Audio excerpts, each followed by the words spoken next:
around for food, shooting, threatening things that move, keeping dry under a roof. Oh yeah, that's living the life at the dead end. Okay, it's a beautiful March day, and I thought I'm gonna go make a few snowshoe trails in the bush, and I thought, you know, I'll bet a lot of people wonder, how do you make snowshoe bindings? So I think I'll tell you how. Just take a look at these here, a couple pair. Look at this, eh? It's just rope, okay? Take a look at this over here, okay? We got some rope, and this is called lamp wick cord, okay? You might be familiar with these ones here. Have you seen these before? These are leather bindings. Those are crap, okay? Leather bindings are crap. Now the reason I say leather bindings are crap is because when they get wet and then they dry, they're gonna get really hard to move, right? They get stiff, they'll crack, they'll end up breaking. And plus when you're in a survival situation, it's good to have rope. So I want to break some trail today because I'm a trailblazer. And so I want to use these big, tall snowshoes. These are Ojibwe style, so I cover a lot of length, but not as much width, so I can have speed. Basically need some sort of rope that isn't too bulky and is not slippery. If you take a look, I've got two things here. I've got lamp wick cord, okay? This is the cord that goes inside oil lamps or an old hockey lace, right?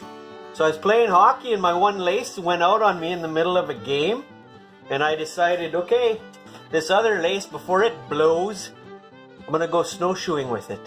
First thing you gotta do is put your foot in with your toes just over that bar right there, okay? See right there, just toes. All you wanna do is be able to curl your big toe over the top, so then you get the right action, right? You want to be able to lift your heel when you're snowshoeing. Now I just halved it, put a knot in the end, okay? So now I've got a rope that I can put in there. Now what you want to do is I'm going to go underneath here, and remember my foot is going to be right here, okay? So this is going to go over the foot. I'm going to put this through here, okay? And then pull this up through here, okay? So now I can put my foot in there, just my toes, don't go too far. Just want it to go over top of my toes. Okay, and then you want to make it tight. Okay, so I pull it tight. Now, pull my foot out. Keep that exact loop. And then take this and put it through the inside here. Okay?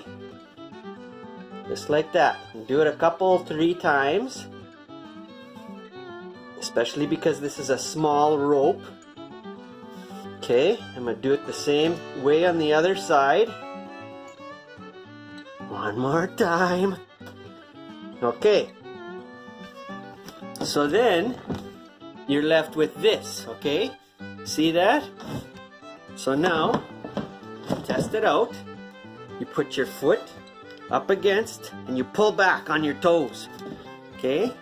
You want it to be tight because it's going to loosen. Okay? So now with this one, I've got enough extra. I can come around the front.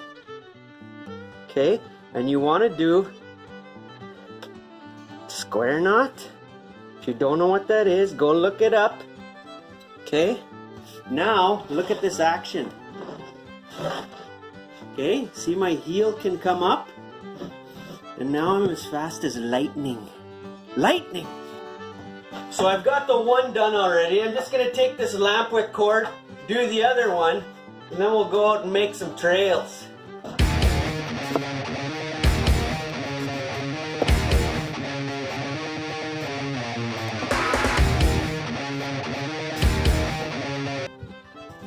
Alright, bindings are all good to go. Let's test them out.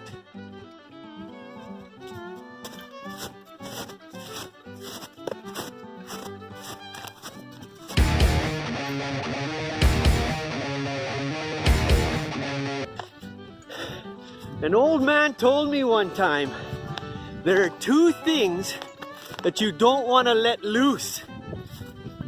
Your foot out of a snowshoe binding and your wife. So there's the trail I made the other day. I'm gonna follow that deer trail, see where it leads me. This is how deep the snow is. Okay, now this is a deer trail that the dog's trying to follow.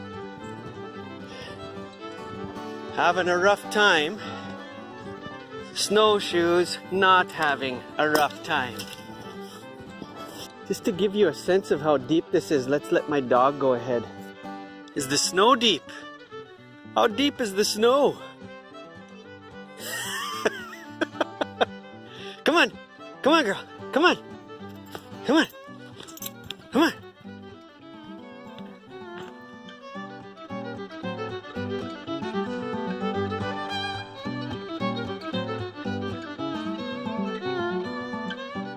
So I'm out snowshoeing my dog, okay? And we're out in the bush, and I'm gonna walk in between these two trees right here. And then I saw something that, many people would ignore. You see this? This is broken right here, okay?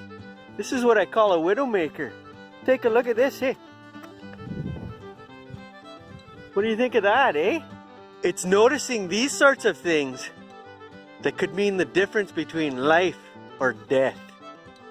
So this is where I'm going to leave you here because you won't be able to keep up. So that's how you put some bindings on a snowshoe. That's your tip for the day.